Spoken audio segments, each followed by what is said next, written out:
Good afternoon, ladies and gentlemen, and welcome to Ideas on Tap, AI in the Western Canadian software industry. We're going to get started with our first presentations in about 5 minutes, so that gives you plenty of time to grab a fresh drink and a fresh bunch of nibblies. Welcome to Vendasta.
This is all right.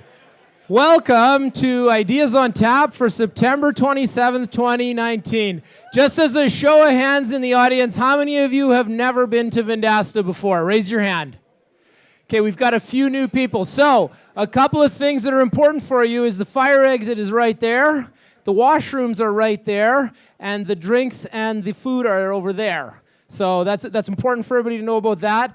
I guess some of the background for what Ideas on Tap is, we like to welcome people from the community.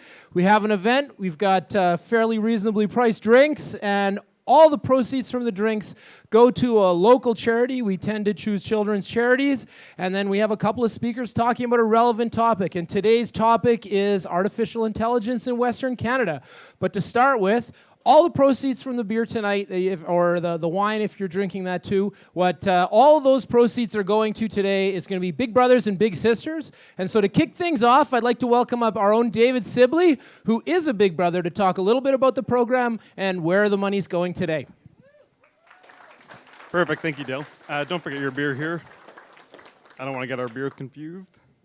Hi everyone, my name is David Sible. I'm an engineering manager at Vendasta here, but today I'd like to talk to you about my experience with Big Brothers, Big Sisters Saskatoon.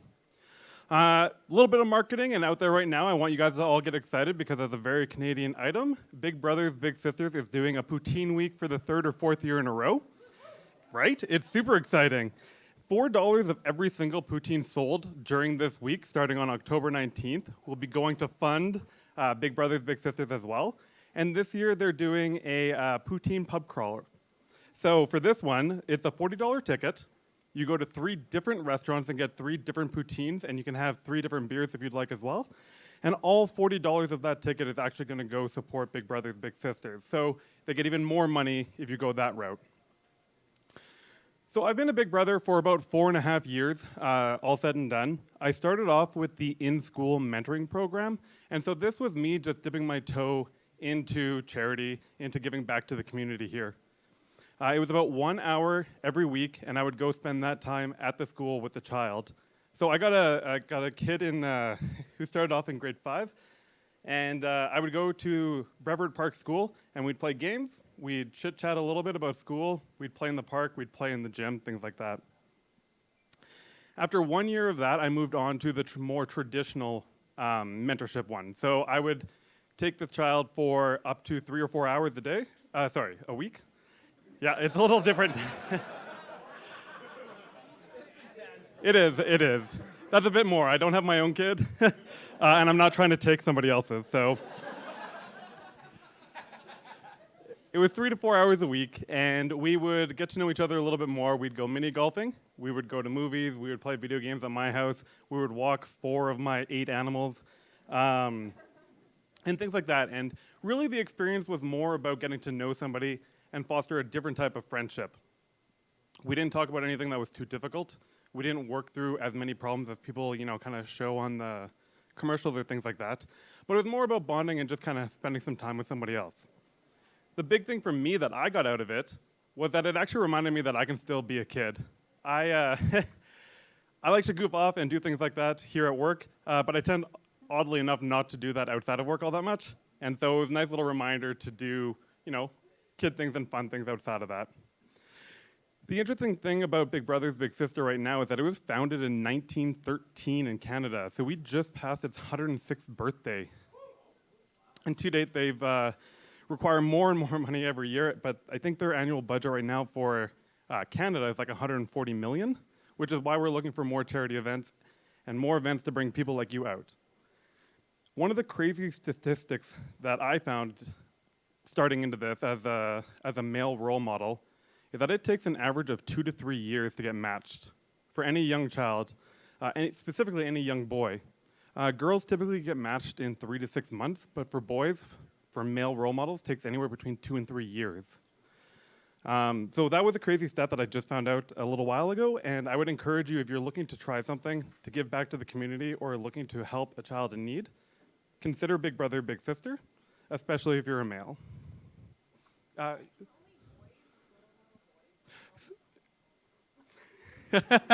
We have more than one Big Brother, Big Sister here at Vendasta. So the question was, can only boys mentor boys? I actually thought that answer was yes. I was just told it was no, so 1 second here. Hi, big sister to Sarah. So they've just started a pilot program because there's such a demand for boys to be able to get into the system. So not only are boys mentoring girls, but girls are mentoring boys, which is wonderful. So when you do get connected with the system, they'll find a really good match for you based on your likes and interests, which is even more awesome. Perfect. That's great. I didn't actually realize that was happening this year. The other one is if you're uncomfortable or you're unsure about doing this, there is the in-school mentoring program, but that takes you away from work typically because of 9 to 3. But there is also couples mentoring as well. So each couple could be matched to one child as well, and you can do it with your partner or with somebody else as well. Are there any questions real quick about the charity? Perfect. Thanks, Danny. Thank you very much, David.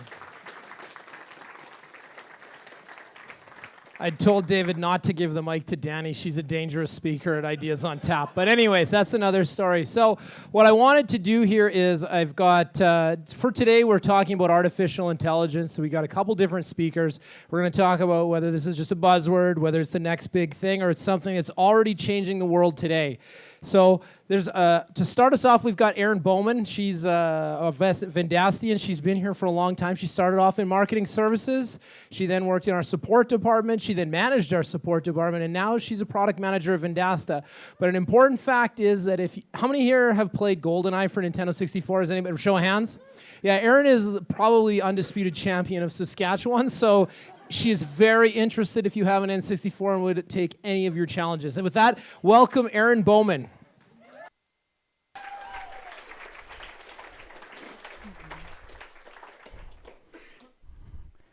That is a lot of pressure. You know what? It's been a couple of years since I played GoldenEye. I'd be interested to see if I could actually live up to that hype, but willing to play anytime. If anyone wants to play a little N64 after this, we actually have a system out there. As Dale's mentioned, my name is Erin Bowman, product manager here for a couple of products here at Vendasta. And today we're going to talk about machine learning and why that starts with a customer problem. So just a highlight of some of the topics that we're going to go over today. When should you consider using machine learning in your software? Where does Vendasta use machine learning today? And what type of expertise you need in order to get started? Now, before I dive into this, there are a bunch of people here from a ton of different backgrounds, so I want to make sure that we all know what we're talking about when we say machine learning. First of all, machine learning is not magic. The insights you might get out of machine learning might be magical or seem very insightful, but what's happening behind the scenes isn't magic. It's not machines learning by themselves, and as my husband thinks, it is not robot uprising. Machine learning is really just a thing labeler, taking your description of something and telling you what label it should get. It's that simple. So some things to consider when you are thinking about machine learning for your product or your software, your application, whatever you might have there. The first and most important thing is you have to have some known problems that you want to solve. If you don't have a problem, don't even start with machine learning. Figure out what your customers need first. Second of all, you have to have data generated. If you don't have any data, you have nothing to run the machine learning on. So make sure you have some data first. Afterwards, you have to ensure that you have more data than makes sense to handle, makes sense to read in a given amount of time, and it's actually starting to decrease the efficiency with your software. Lastly, that you're looking for actionable insights in order to provide your customers.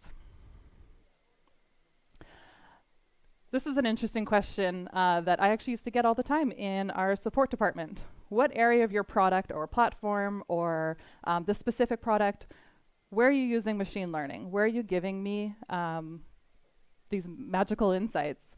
And it was always a really hard question to answer because as we were not very involved with the development of our products, we didn't have a good understanding of where they implemented machine learning on some of these aspects.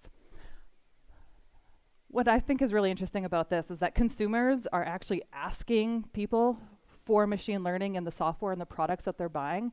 They really want to make sure that they are buying something that is cutting edge and that they're getting that it's worth the money that they're spending on these things. If you can equate it to you're buying a new phone today, tomorrow, you're not going to buy a 3G phone. You're looking for a 5G phone, something that is cutting edge technology. You might not have a good understanding of what the difference is, but you know that 3G is out the window. So where are we using machine learning and AI today? So I've highlighted 3 examples here, and we'll dive deep into one of them. First, we're using AI for our salespeople. So we have thousands of salespeople in our system, and they all have leads that are assigned to them. And we're using AI in order to determine or to tell our salespeople when is the best and most appropriate time to reach out to your leads so that you can convert these accounts into paying customers. We're using machine learning for address normalization. We're using an open source library called libpostal. And we're getting started in analyzing reviews using natural language APIs. Now, before I dive more into the reviews, I do want to give you kind of a high-level overview of reputation management, which is our review management product. So reputation management gives business owners allows them to kind of get an understanding of what is their online reputation. Where am I found online? And if I can be found online, is a consumer going to choose to use me? Are the reviews that are being said about my business really negative? Are they just going to read those and then turn away? Or are my reviews glowing and it's just going to convert people and make people come in through my business? So this is the word cloud that we have in reputation management today. It's not powered by machine learning. We're really just taking a look at the reviews that you have here, and we're showing you what are people saying most commonly about your business. So this is for the Bellagio Hotel in Las Vegas, if the very large Las Vegas word didn't give that away. So the size of the word is really trying to show you how frequently is this word being said. The color of the words show the sentiment of them. So here the green ones are showing the positive words. The blue ones would be neutral sentiment. And there's no red ones here, but if there was red ones, those would obviously indicate a negative sentiment. Now there are a couple of problems with our current word cloud. For a given instance, there is fountain. It's duplicated in here 3 times. Now we're only showing word pairs, so it's paired with a different word, so that's why it's showing up in here 3 different times. It can be incredibly difficult to show or understand from looking at this what the change over time has been. So if I looked at this last month, and I'm looking at it this month, did fountain show go up? Did it go down? Has anything changed with this word pair over last time I looked at it? How do I understand this data? How do I dig into this? How do I improve my business so that I have more positive words? In talking to our customers, we get feedback like this, like, I like the word cloud. It's great. It's pretty. But how do I see this across groups of locations? As the owner of the Bellagio, if I was that man or woman, I don't know, I also own the MGM. So taking a look at those 2 massive businesses, how do I see and understand those different types of reviews and make business decisions based on those? I need help determining what is trending in our reviews so I can fix my problems quickly. So Leopold's restaurant in Saskatoon has a couple of locations. If I was to release a new menu item to one of those locations, how do I determine if that menu item is a success and I should release to my other locations, or if it's something I should take off the menu quickly before somebody gets ill?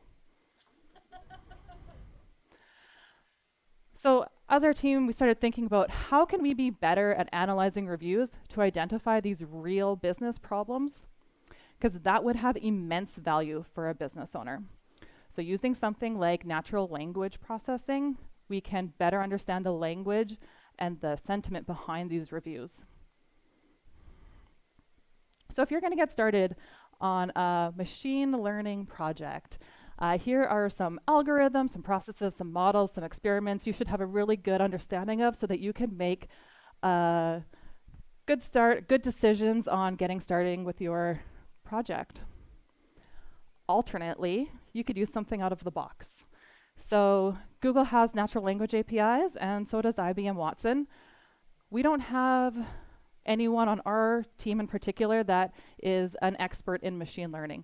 So this is something that we look to so that we could deliver value to our customers quicker. So looking at IBM Watson, the cost for IBM Watson was a little bit cheaper to get started. However, we have around 23 million reviews in our system, and at scale, Google's system ended up being a little bit cheaper.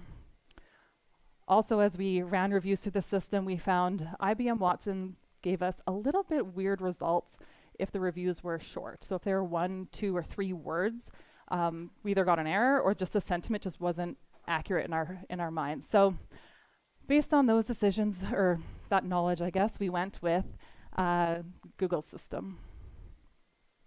So even without having a team focused on machine learning, we are taking advantage of machine learning with pre-built tools, models, experiments, and most importantly, delivering value to our customers faster. I wanted to dive into an example here. So this is a 3-star review, and I forgot my glasses, so it says, I stayed 5 nights, horrible sewer smell from the bathroom. Had to change rooms after the 2nd night. No apologies, no upgrade, not worth the money. That sounds like a 1-star review to me. A 2-star review at best, but definitely not a 3-star review.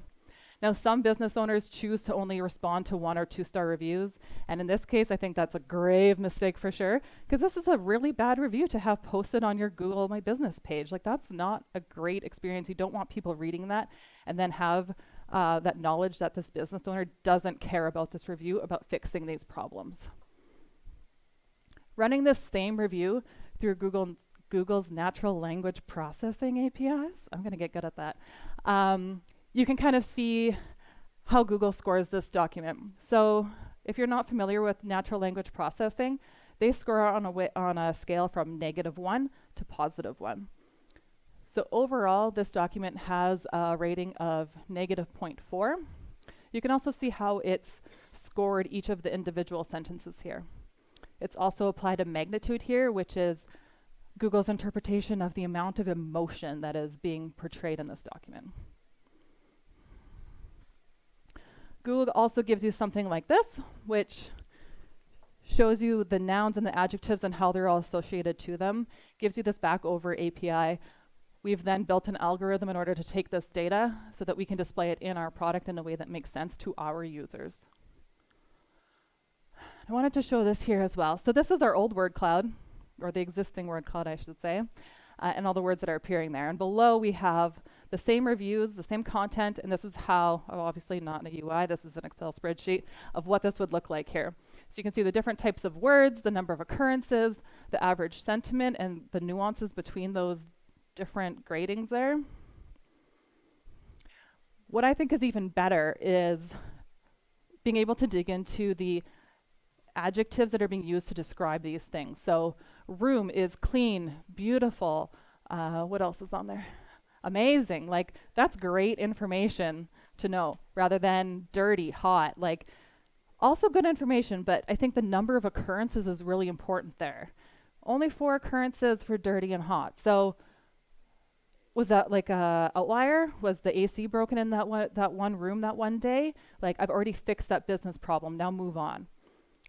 Fountain, on the other hand, I think it's really interesting that time in minutes is floating in and around right in that neutral area.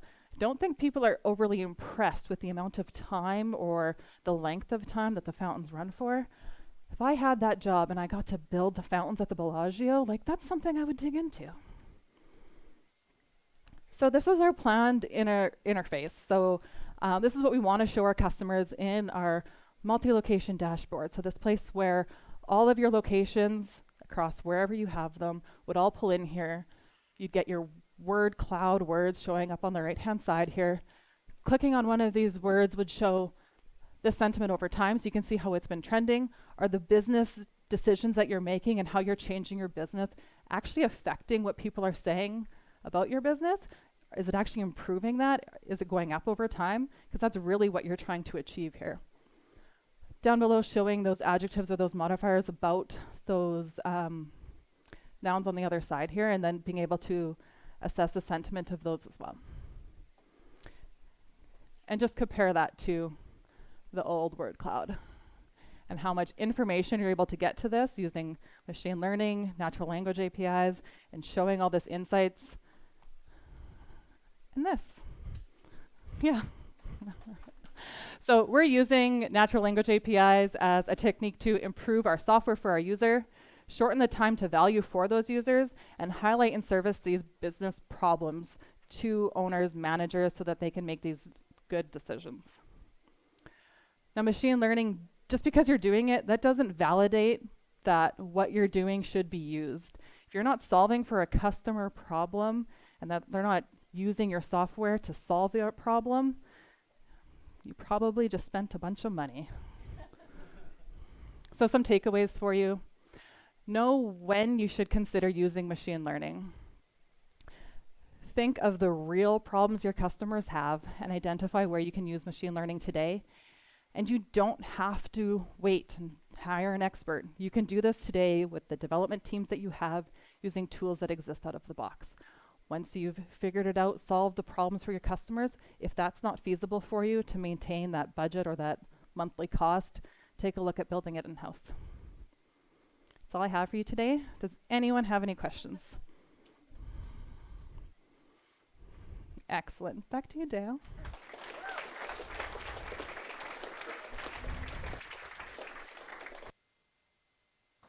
Oh man, I'm surprised. No questions. That's all right. So our next speaker coming up right away. Don't worry, if you have to use the washroom or get a drink, we've got a break right after that. We've got a networking break. But next up is Logan Copas. He's a 2015 U of S graduate.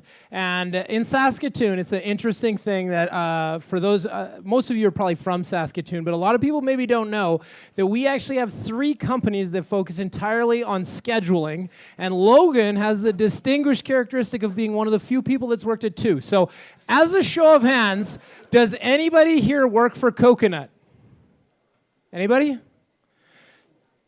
Darn, I mean, Logan hasn't worked at Coconut, and he was interested in meeting anybody at Coconut so he could maybe consider it. But he has worked for 7 Shifts. He has also worked for NC Smart Call. And then he's taken a master's in bioinformatics and deep learning. So this guy knows what he's talking about, and he's the data team lead at 7 Shifts. Everybody, please welcome Logan Copas.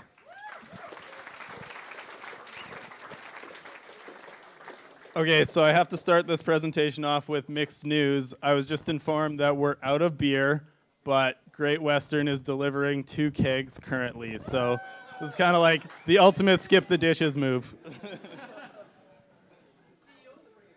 The CEO himself is delivering it, so I guess not skip the dishes. How do... Yep. Okay. Yeah, I was actually hoping someone from Coconut would be here so that I could get a job offer, and then I can tick that notch off my belt too. Joey's not impressed with that.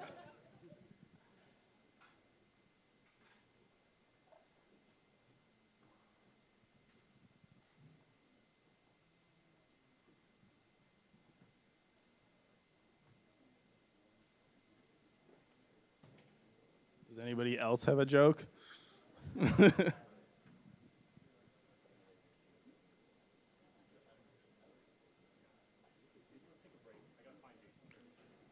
Okay, it sounds like we're taking a 5-minute break.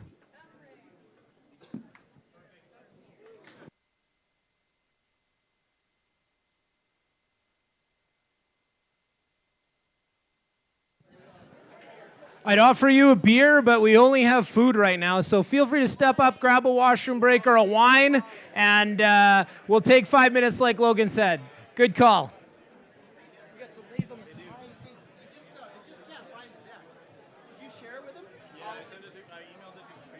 Katrina. Yeah, we'll get it figured out. Emailed it to Katrina. Emailed it to Katrina. Can you share it with on your phone? I'll get it. No, with Joe Jackson? Do you have a phone? Just share it with Joe Jackson. If you can go into there, I'll give you the... You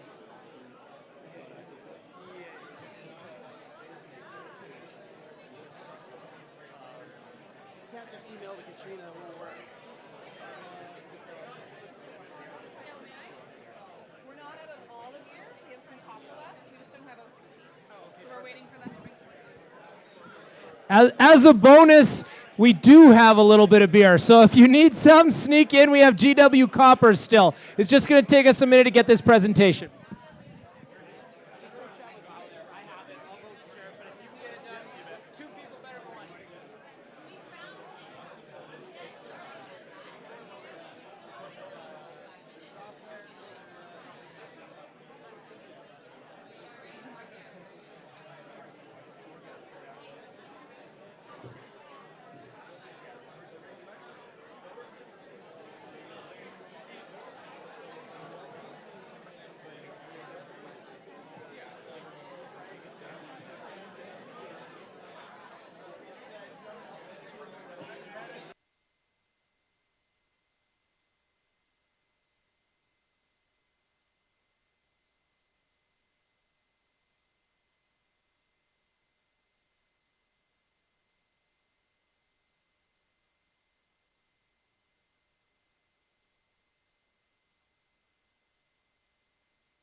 microphone back. All right, everybody, we got it all figured out. I think we got the presentation figured out, so if you can grab a seat, I will welcome Logan back up to the stage. And as good news, Johannes from 7 Shifts is here too, so your boss is going to be watching. He already heard the coconut joke, so.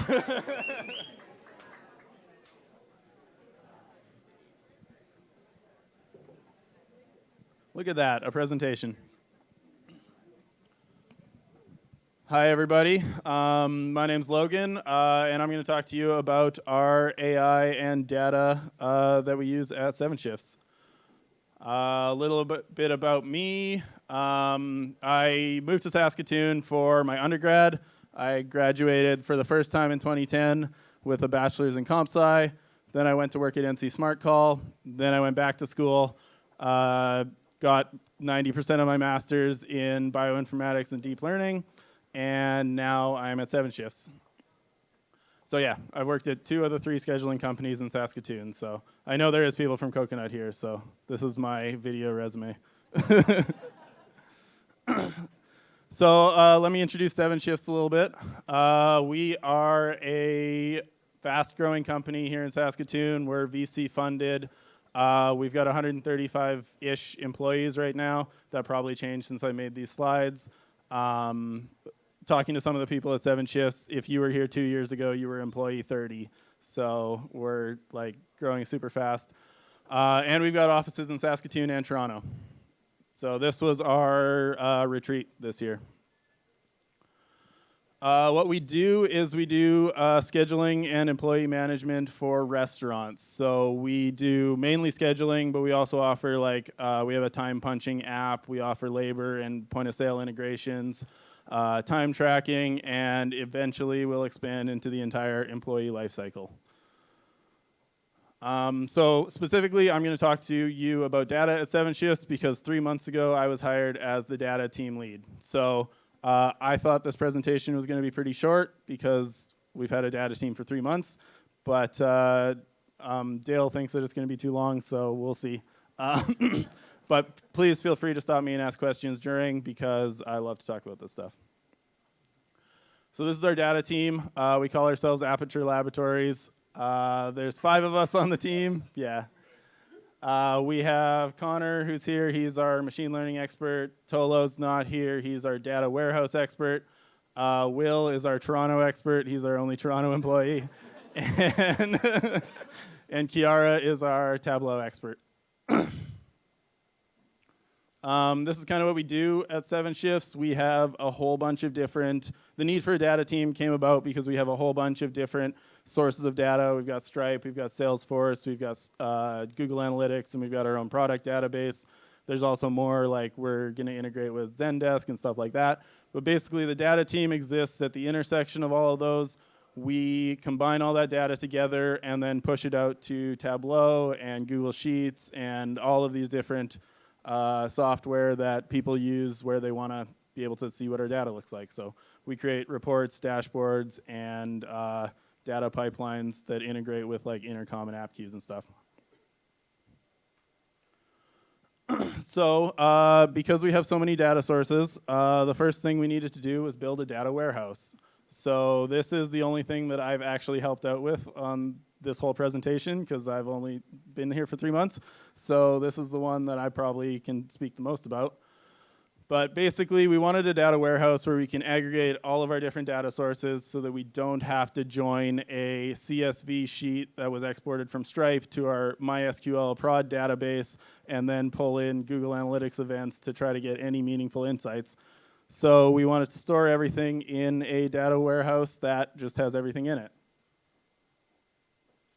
We also didn't want to spend $10,000 a month on integrated like cloud data flow, big table, everything done by Google for you. So we kept it super simple. We have Apache Beam, Postgres, and Ansible all installed on a compute engine VM and a separate hard drive for our database. And actually, I think it's going to work really well. It looks like it's going to be super scalable, and it costs us $100 a month. So this is our solution. Basically, we have a nightly ETL pipeline that pulls from all of our vendors' APIs and from our own database. It all runs on Apache Beam overnight. It's run by this compute engine VM that's completely stateless, and it stores it all in a Postgres database. And then during the day, we can use the Postgres database in read-only mode and set up, if we want to, we can spin up a whole bunch of these VMs and have a read-only Postgres cluster accessing it. So we've got a pretty good, robust database, data warehouse, and it's pretty simple, and we have complete control over it. So that's what we're working on right now, and I'm super happy. Everybody's super happy to get that into our system. Yeah, the analysts love it. And then we also have event data that we're just going to dump into a non-relational database and see what we can get out of it. Haven't got that far yet. The main thing that you guys are probably interested in is our actual AI products. So being the data team lead, I'm going to have a much more technical presentation than the last one, but I was told by Connor that I was giving away all of our proprietary secrets, so it's not going to be as technical as I'd hoped. So we have a couple products for AI that we use internally. You talked about one in Vedasta as kind of like a, you talked about how like hot leads are, and this is kind of our version of that. We have a machine learning model that predicts the probability of a customer paying for our service. So when users sign up, they can sign up for a 2-week trial, and we track all of their data based like as they go through this trial. And we've created this machine learning model that gives a ranking based on how likely they are to pay when they're done the trial. And this really, the salespeople find this really useful because they're able to focus their efforts on people that aren't necessarily going to convert by themselves. They just need like a little bit of a push to become a paying customer. Version 1 of this was a random forest classifier. Basically, we found that certain events were very indicative of a customer paying. So whether they integrate their point of sale system, if they do that, they're probably going to continue using our software. The one that was actually really cool is if the manager goes in and puts in their employees' birthdays, they're probably pretty invested in using the software already. And yeah, and then the number of schedules they publish, the number of employees that log in, that kind of stuff. So that gives the salespeople a like targeted list of trial customers that they can go after and try to convert them to paying customers. There's a couple of problems with this though, so we've moved on to V2 or V3, I don't know what this is, but what we found was that basically we were just taking the data at the end of the trial, so as people used the app, their scores just went up because everybody was evaluated at the end of the trial. So we've moved on to another classifier that normalizes the data across the number of days that they've been in trial. And so this gives us more of a consistent, like they have a useful conversion score at day 1 rather than having a useful conversion score at the day before the end of their trial. And we moved it to an XGBoost model because with all this extra data, we needed more power, and it's actually, I mean, it hasn't actually completely been deployed yet, but we're pretty optimistic about it. Some of our other internal tools, we've got a plan suggestion model that these are all in the works. Like I said, new data team. Our plan suggestion model kind of suggests when they come out of trial, which plan a customer is going to be most suited for. So we have a tiered subscription system with like more features on the higher plans and more like larger restaurants use the higher plans. So if we can predict what kind of plan will suit this customer, we can give them a better sale right off the gate. We shipped that yesterday.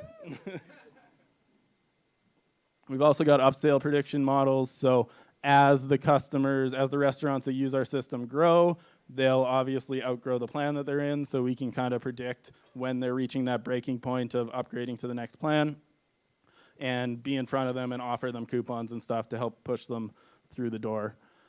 And one that we're super excited about is customer churn prediction, which I'm sure everybody wants in their own business. So, yeah. These are some some salespeople testimonials from our POP model and our internal AI tools. completely made up, of course. And finally, we've got some AI products that we actually sell to customers, and these have been paying Connor's salary. So the main ones are employee engagement. So managers of restaurants can go in and see a report of what employees are actually like engaged in their employment and which ones are probably at risk of quitting or whatever. The restaurant industry is super cyclical, so a lot of turnover and stuff. So managers being able to see predict employee turnover is hugely beneficial to them. And our crown jewel is our auto scheduler. Basically, you can go in, click a button, and have your next week's schedule made for you. And I'm going to go into detail on that as much as I'm allowed. So our auto scheduler is made up of 4 parts. The first one is sales forecasting. Then we add some LaborNet, shift maker, and shift filler. Strain it all together, garnish, and you've got an automatic schedule.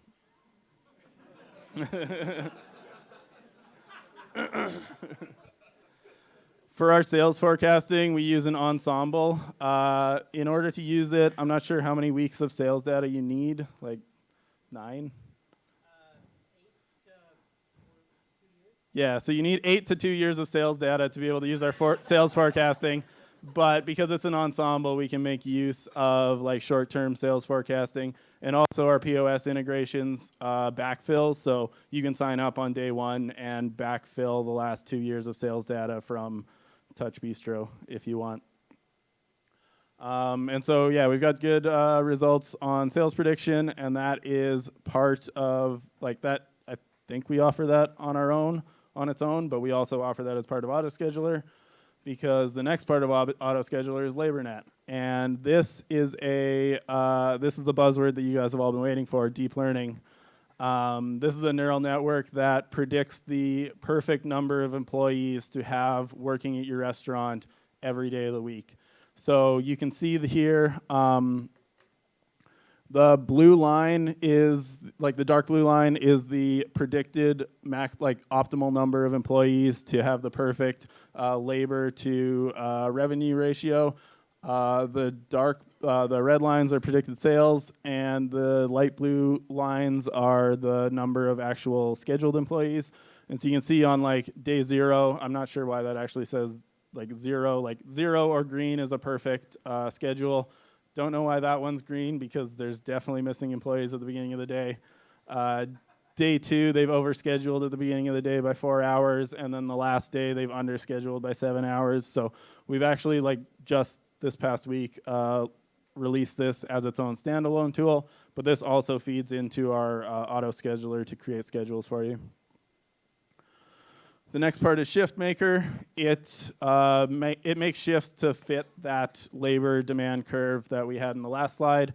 Basically, the darker line is the demand, and the lighter line that's still really dark is the scheduled shifts that this Shift Maker made. And then the orange lines are just kind of like a visualization of what shifts. But basically, there's different rules that you have to abide by, like maximum shift length and stuff like that. But it's an algorithm that'll generate so this also happens per role. So this is like number of waiters and waitresses. And then we'll also have this for cooks and also have this for bartenders and stuff. So this, yeah, it creates a set of shifts that fit this optimal labor need.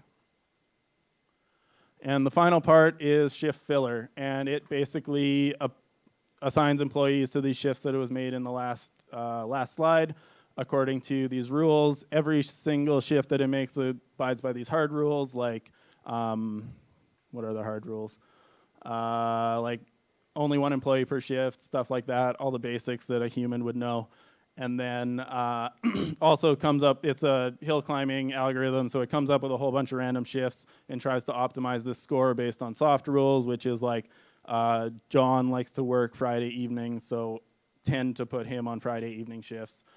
People don't like to work back-to-back shifts, so don't do that. People don't like to work splits or like 60 hours a week, so don't do that kind of thing. And yeah, when you put all those together, we have a automatic shift for you.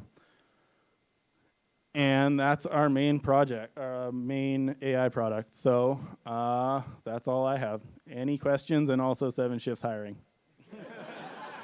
But not my job. I'm not going to Coconut. Oh. All right. Yeah. Good luck, everyone.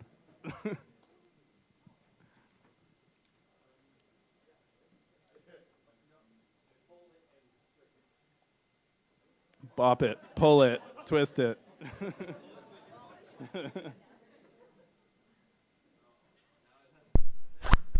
Now you can hear me. Hey. So how do you take in variables that are unprecedented in your numbers? So like you're talking about shifts that are all the time, but for sporting events, something like that where bigger so I crowds. don't know. We actually have managers can go in and put in like events for their restaurant, and that actually I don't think it's factored into our auto scheduler yet. Yeah, coming Q4. So managers can put in events and like depending on how we do it, they'll probably do like a multiplier, like we'll be twice as busy today, so then auto scheduler take that into effect. Yes, next question. This is kind of a broad question. It's more sales related than anything. Just with AI in general, a lot of people are concerned about their jobs being taken away. I'm just wondering how people respond to that. For example, a manager at a restaurant who's doing the scheduling. Yeah, so the restaurant industry is kind of nice because managers have 60 hours of work to do in a 40-hour week. So I don't think any managers are super worried about their jobs being taken away. They're more worried about having the time to focus on actually managing their restaurant. Somebody at 7 Shifts can correct me if that's wrong, or at a restaurant, but this is the main, the main thing about restaurant industry is that it is severely like, it is a very like go, go, go kind of thing. So I don't think anybody's worried about losing jobs because of it.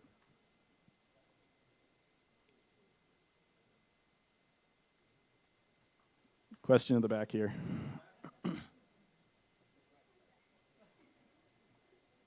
This presentation, Logan. I have a question. So how would you choose certain algorithms when you want to start what kind of project? Yeah, so that was one thing that I was maybe going to mention, but I forgot. Our team is pretty good about not thinking that every single problem is needs to be solved by deep learning.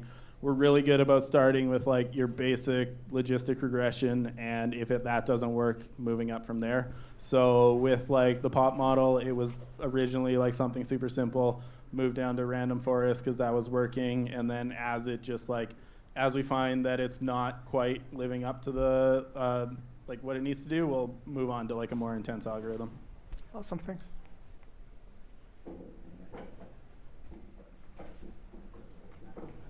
Cool, thanks guys.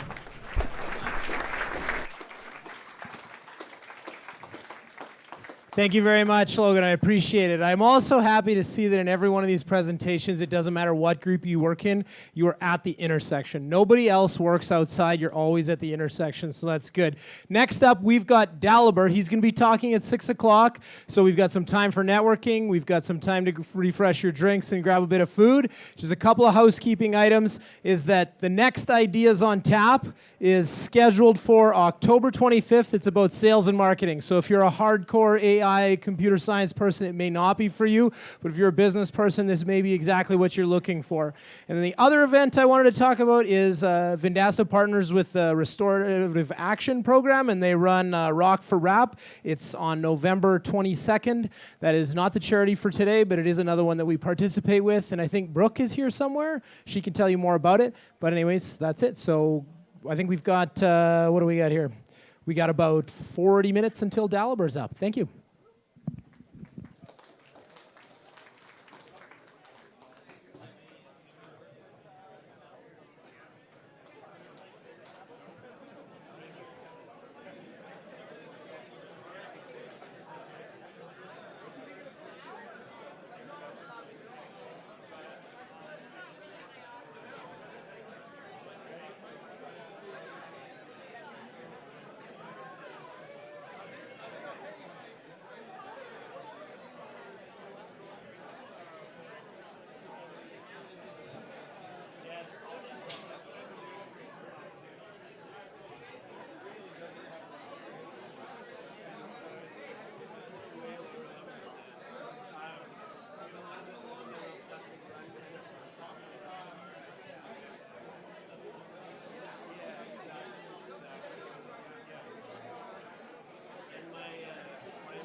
All right, ladies and gentlemen, we've had a nice long break. You've had excellent chances to network.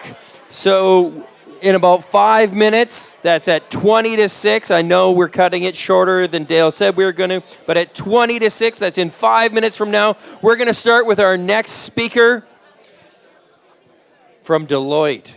Excellent. See you in 5.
All right, I'd like to call everybody back.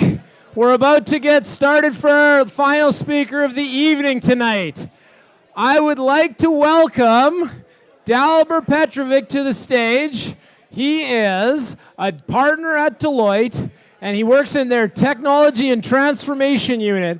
He leads the tech executive as the CIO, and he's going to come and talk a lot about the state of AI in Western Canada. Please put your hands together for Dalibor. Thank you. As one other point, we now have more beer, so we're in good shape. More beer?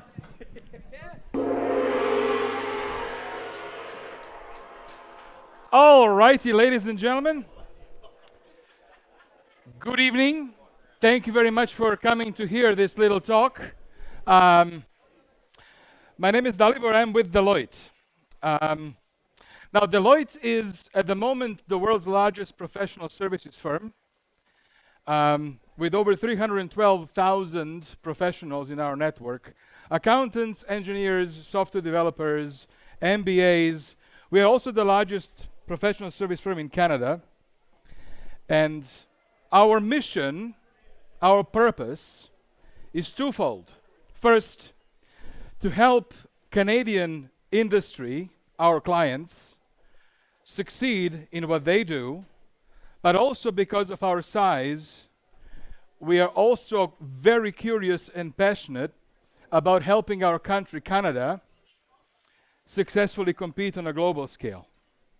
So we are doing quite a bit of work to understand what is the status of different industries, what is the environment like, and what do we need to do both as Canadians to be successful ourselves and also to actually promote and have our country succeed on a global scale. So what I'm going to do today is talk to you a little bit about our latest research on what actually is the status of AI in this country, what is the opportunity that is right now in our hands, is it fleeting, What is it that we have to do to realize that opportunity? We believe that Canada has a once-in-a-century opportunity with AI. This is not one in a generation. This is once-in-a-century opportunity. The opportunity is now.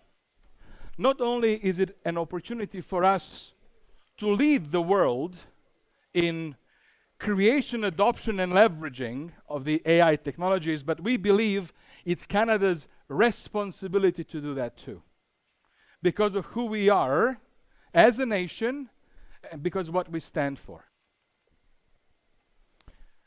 However, the race for that global AI dominance is heating up, and those countries and those companies that are going to win will be the ones who do have deepest data sets, who have deepest pockets, and who have established infrastructure. Right? We just simply cannot afford to sit and wait, because we will be overtaken. This slide represents 7 elements that we believe are required for a country like Canada to fully leverage artificial intelligence ecosystem and be successful in globally leading. As you can see in the center, this really is about successfully matching the supply with the demand. On the supply side, the first and most important resource is access to talent. And we are very, very fortunate that Canada is one of the leading countries in terms of generation of the right talent for AI problems.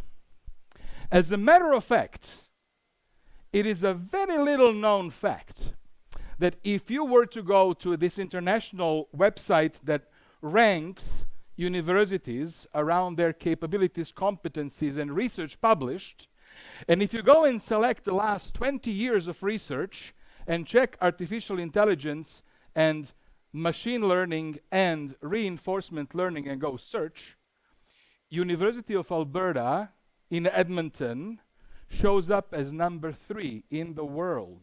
Number 3 in the world in the amount of published research in AI, well above MIT, well above Stanford. In the top 20, we have University of Montreal, we got University of Toronto, but U of A is the leading institution. So access to talent is there, check, we have that. Quality data. Of course, data is messy, but we have been living and existing in a highly advanced society. Canada has the data. Check. Knowledgeable consumers is the problem. Digital infrastructure is actually in existence and of quality. Where the problem is as follows. While we have a very robust supply of talent, research strength, and startups in the domain of AI, as you would have seen with a couple of earlier presentations, the issue that Canada faces is on the demand front. We have very serious challenges in actually generating and moving both our governments and our industries to create a sustained demand for that research, for that talent. And as a result, we are losing the talent. I had a conversation with the Dean of Faculty of Science at the U of A, the gentleman who runs that program. He says, look, we are a publicly funded institution. We will need help. We are a publicly funded institution. We only have a limited number of postgraduate spots at the U of A Faculty of Science, the Faculty of Computer Science, where they do AI research. They have 70, for example, postgraduates openings, And because of who they are and where they stand internationally, 1,700 applications. And then out of these 70 that they accept into the program, 60 would leave. Not leave Edmonton, not Western Canada, they will leave Canada. We are the suppliers of talent to the Facebooks and Googles. We are the exporters of of brains to California, to New York, to even to China and Southeast Asia. And that will only stop when we as a country successfully generate the demand for these services at scale to meet the supply that we have. What is a defeating statistic is that last year, as we were doing this research, only about 16% of all businesses reported that they used some form of AI, and that statistic hasn't moved. That hasn't moved for the last 3 or 4 or 5 years. So that's where we need to focus. Now, some reasons why there is a lack of demand to meet the supply that we are producing is articulated in these 4 barriers that drive the demand. So first, and this is the research that we've done just last year, so this is quite fresh, and this is research of Canadians and Canadian businesses for us to try to understand where is the problem, so that we can then advise our governments and our leaders, industry leaders, to mobilize and solve the problem. First, it's a genuine lack of understanding of what AI is. And we all know people are afraid of things they don't know. Second, there's a lack of trust. Third, there is general low awareness amongst businesses as to how this can help. And lastly, inability to scale. Inability to scale. We are also observing many companies successfully seeded in the growth spur, and then when they need to actually establish themselves, get bought out or leave. And that's tragic. So we as a country, if we aspire to lead the world in this, have to change the equation so to address these 4 issues. Let me show you some statistics on what we mean by each one of these 4. Lack of understanding. Only 4% of Canadians actually reported they have some level of confidence in understanding what AI is and how it works. I think that's actually pretty high. All right?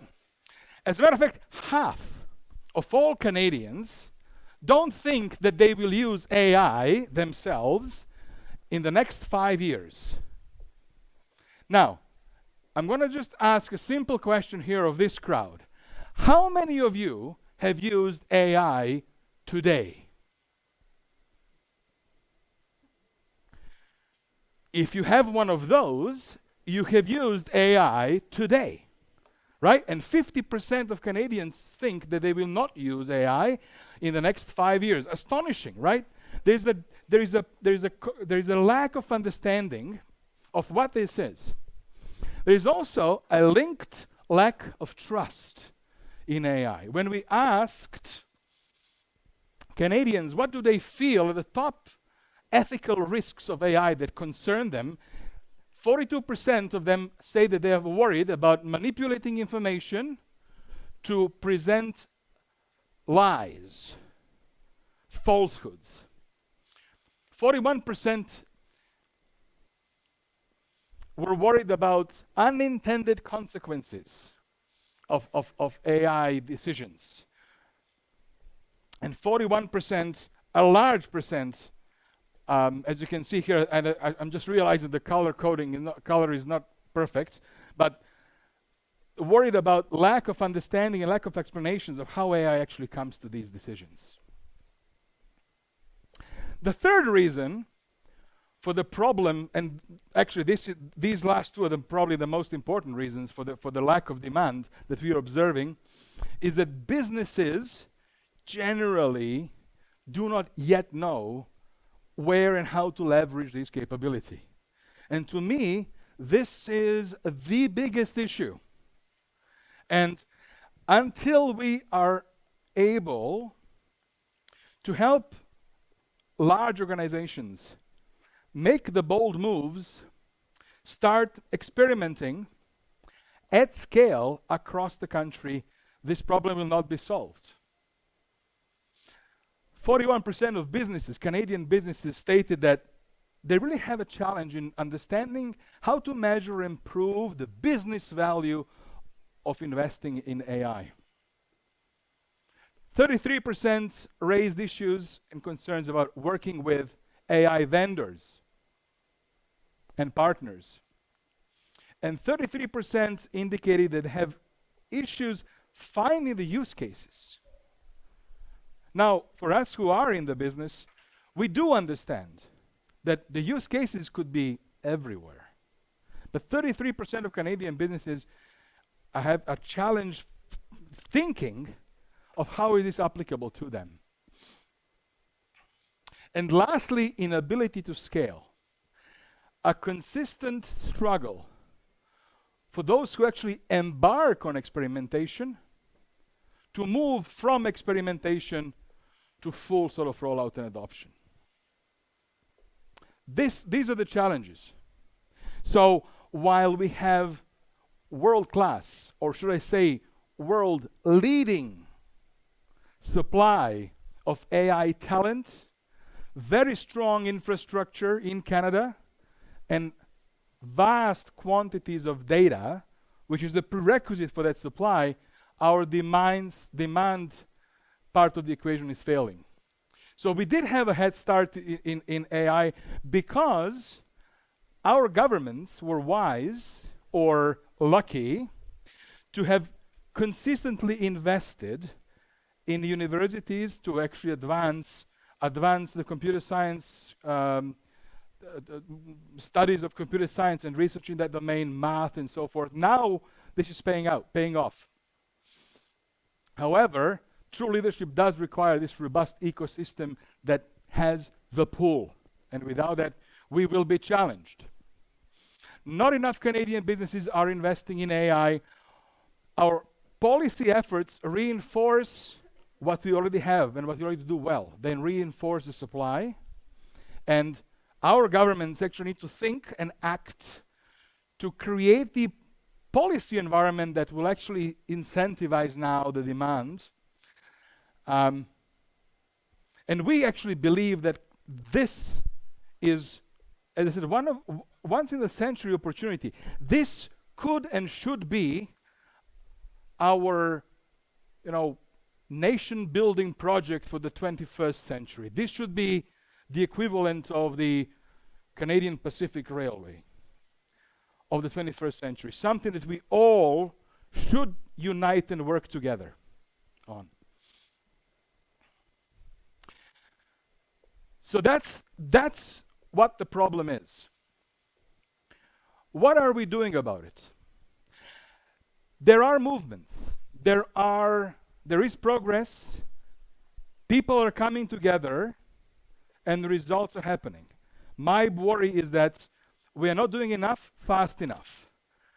So let me tell you a story about Alberta's AI strategy and business plan. This just happened last year. And I hope that this gives you some twinkle of inspiration, things that you yourselves here can do in your local communities to move this needle forward, because it is really important.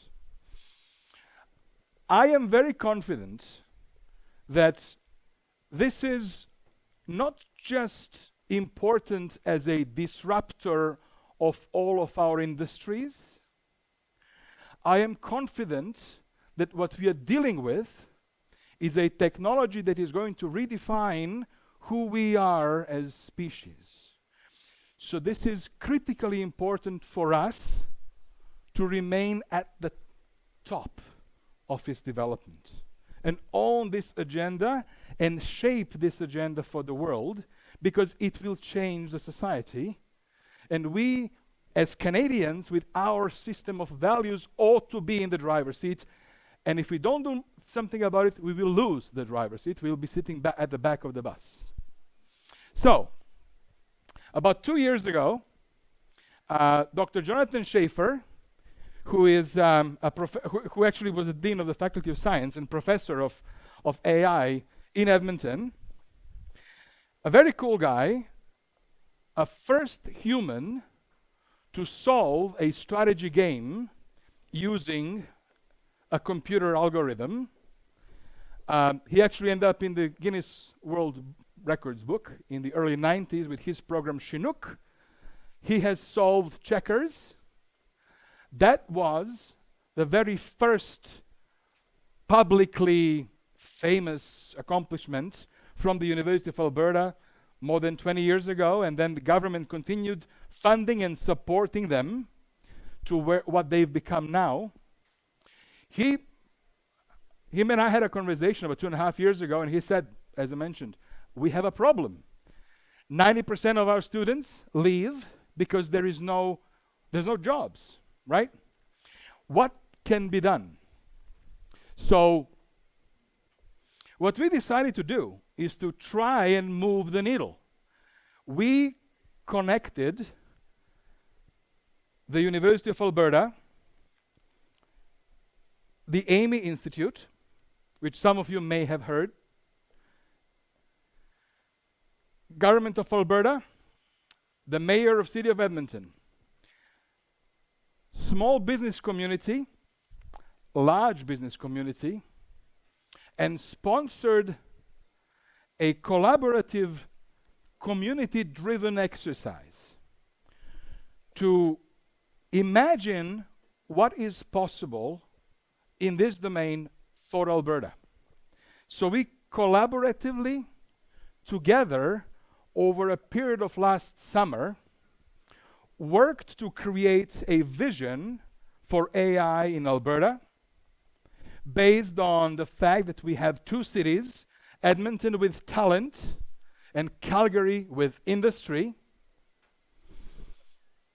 We've designed what is the ideal commercialization-focused ecosystem for the province that will address this gap of demand. We've created a strategy and a plan that shapes the ecosystem sitting on top of 5 pillars.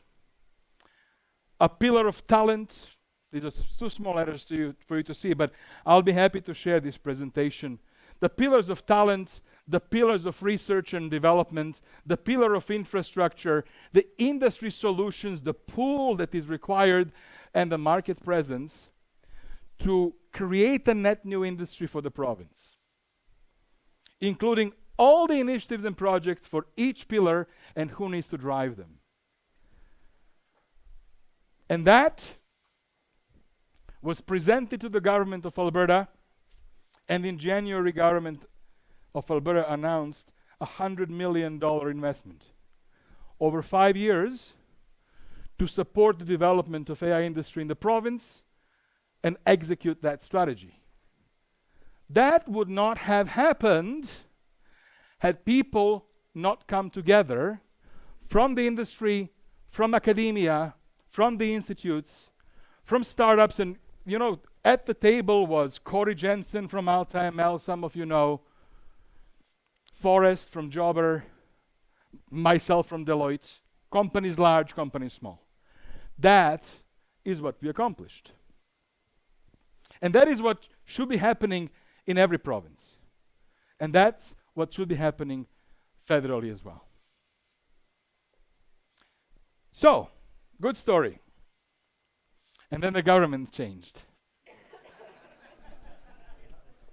So the $100 million announcement over 5 years is now under the review of the new Conservative government. It is what it is.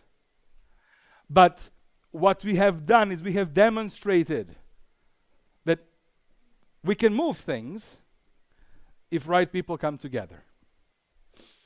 So when we look at Western Canada, where do these talented people coming out of the U of A and U of S and others, where do they actually look for jobs? Well, there are four, in my opinion, four streams of where graduates, both undergrads and graduate students, can find meaningful, gainful employment in this domain, in this space. First is a traditional one, academia, obviously. U of T, University of Toronto, Montreal, and Alberta form these three legs of the Canadian AI research powerhouse. And each one has established its own AI-focused institute, with Amy in Edmonton, Vector in Toronto, and Mila in Montreal. The second category is really to join industry. ATB Financial, for example, happens to be one of my clients. They are a very early adopter and very boldly making investments in this space. As a matter of fact, they will be the first bank that I know in Canada that has formally established an AI department. They have a VP of AI and a team of about 30 data scientists that are working on the actual bank's problems and solving using AI solutions, both for their customers and also for the bank. Suncor has published its own vision of where it will be transforming, and it is absolutely with technology, data, and insights at the epicenter. And then, of course, tech companies that exist across Western Canada, like the one that's hosting us here this afternoon. The third avenue is the avenue of consulting. A little known fact, Deloitte actually, this is a little plug, you will excuse. Deloitte actually has Canada's largest AI company today, with about 500 people working in our AI department, both developing algorithms and solutions and helping clients develop their own. So that's an alternative. I'll mention a couple of others. AltaML, the largest Western Canadian AI factory, with Corey Jensen, who is really putting his personal wealth where his mouth is, hiring as many students as he can from University of Alberta, with a very, very interesting business model of creating IP solutions in collaboration with his clients so that they can scale them and extend them further across the world. Dark Horse will be another one focused on visualization. And then the fourth, obviously, entrepreneurship and startups. So those will be this is where we see four different categories of where this talent could be deployed.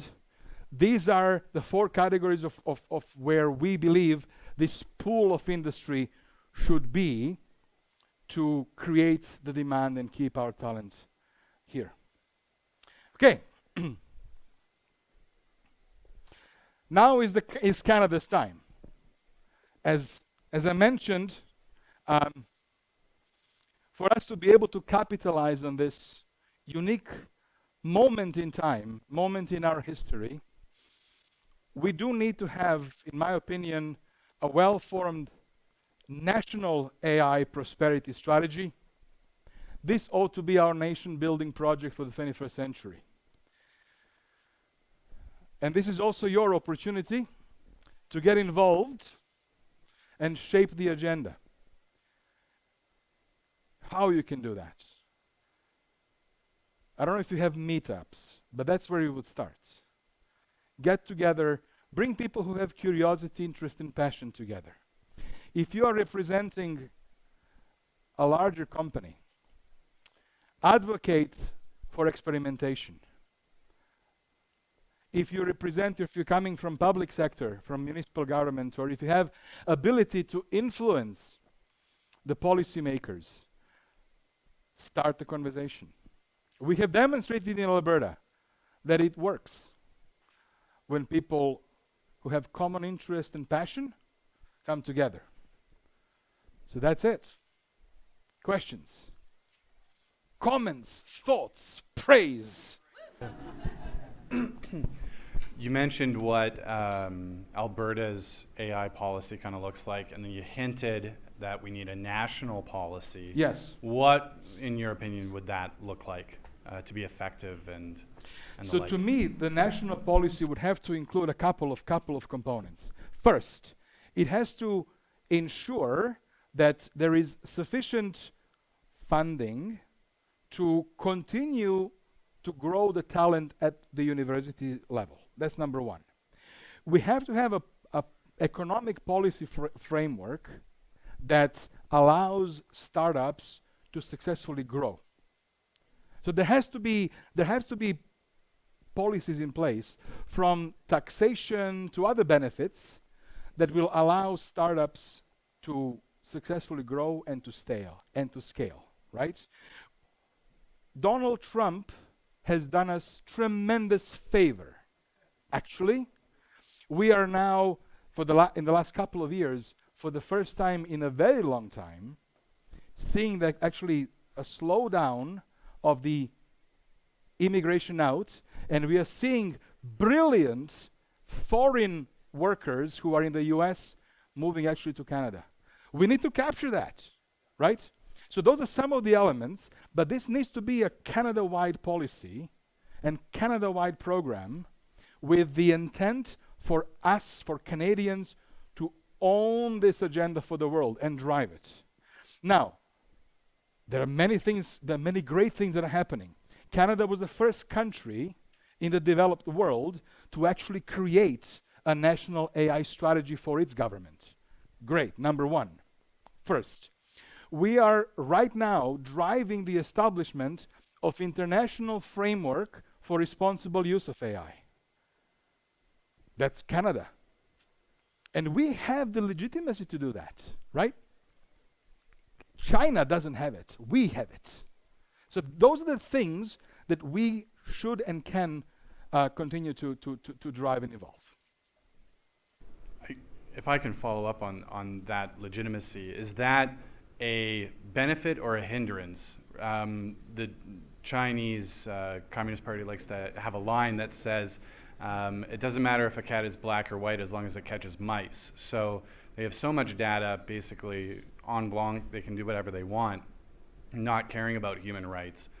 Can you gather more data and actually make something more effective if you're actually caring about privacy and caring about individual users? Isn't that more of a hindrance than an actual benefit from a technology perspective, not a moral perspective? So actually, that's the question that we've been debating, as a matter of fact, yesterday. So absolutely, this is an issue, and I think it only brings this problem. It only raises the importance of a country like ours, with values that we subscribe to actually be the one that is going to influence and establish frameworks that we would hope others will follow. So to me, it's a benefit. We have the opportunity, right, to do that, and the legitimacy because of who we are as a country. But yes, you are right. And we had this conversation yesterday with a CIO from Canada and a CIO from China, who were debating on which model is better. Where they say, well, you know what, for us, there's no privacy as exists. So we can very, very, with relative simplicity, learn about our consumers at the level where we know them better than they know themselves.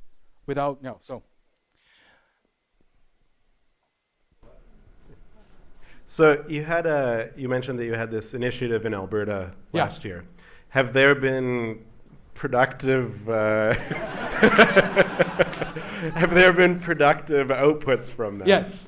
So there have been. So in addition to the fact that government has announced this funding, which was good on them, great.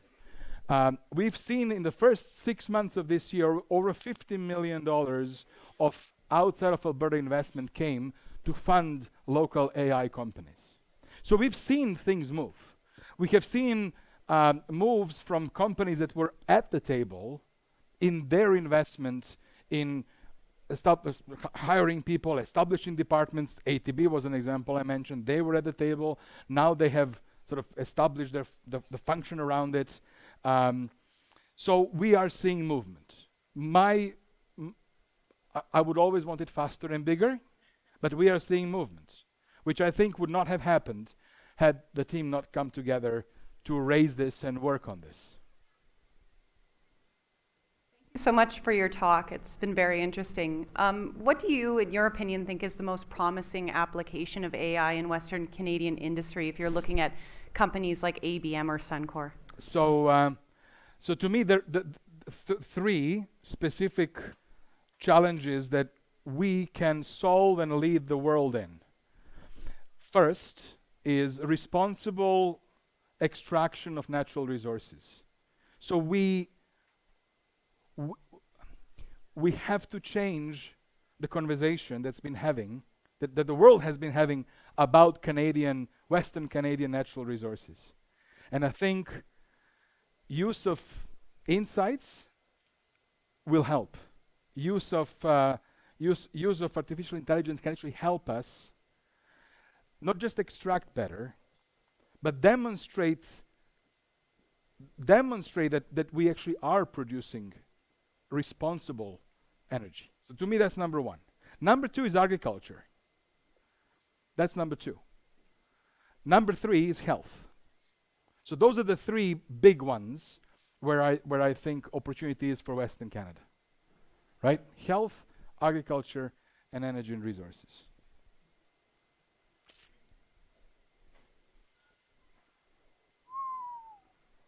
That's pretty good. Jason. So when you're talking about those 4 areas for generating demand, the thing that I saw missing is the existing small and medium business, right? The startup full of 25-year-olds in hoodies is great for AI, but how do we message to the electrician, the hotel, that local small and medium business that they need to be on this AI train to grow their business and continue to scale? So I think that to a certain degree that is happening, and the small businesses I think are compelled to find solutions that will allow them to not extract a lot of capital, but rather subscribe to. So I think that just being in a small business with the ability for them to leverage what exists on the internet, Vendesta is actually a great example of the platform that you guys are building. I think that that is happening. The bigger problem is how do we get big players, big industries? How do we put ourselves on the global map by dramatically improving health outcomes for our citizens through use of intelligent AI solutions that are made here and exported out? How do we create systems where we dramatically improve the quality of agricultural output and export that knowledge out? To me, those are the big boulders that we need to move, right? I think that small business is very important. They are the biggest employer, of course, in our economy. But I think that small businesses themselves, it almost feels to me like it's easier for them to leverage because it's so available around them. And the fact that they don't need to develop it for themselves, but just benefit from plugging into solutions offered by companies in the ecosystem is actually there. Thank you so much, Dalibor. We really appreciate having you. Can I get a round of applause for Dalibor? Can I do the gong once more? You can do the gong one more time here.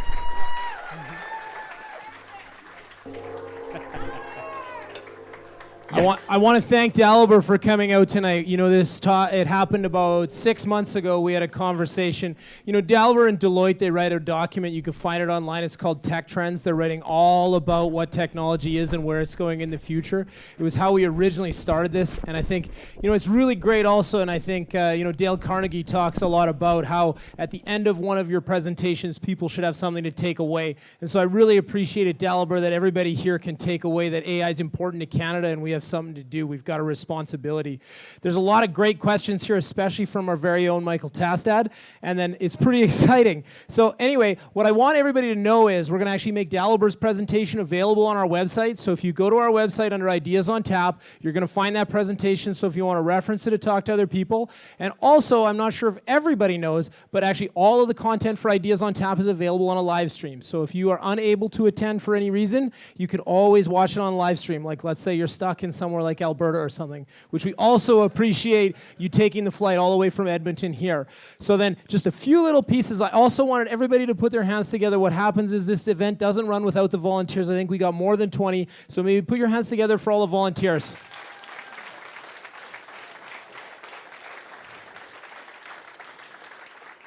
We have a prize draw we're going to do that's going to be in about 5 minutes, but feel free to socialize in the meantime. And the last thing I wanted to announce is this may be, you know, one of the final Ideas on Taps at this particular location. We announced that Vendasta is actually moving to a new location, and so over the next period of time, you may find that the Ideas on Tap venue changes. And for those of you downtown, it's in the building with the Tim Hortons. So that should actually be a really great venue for us as we move forward and Ideas on Tap grows to be even bigger. Thank you very much for everybody who attended today.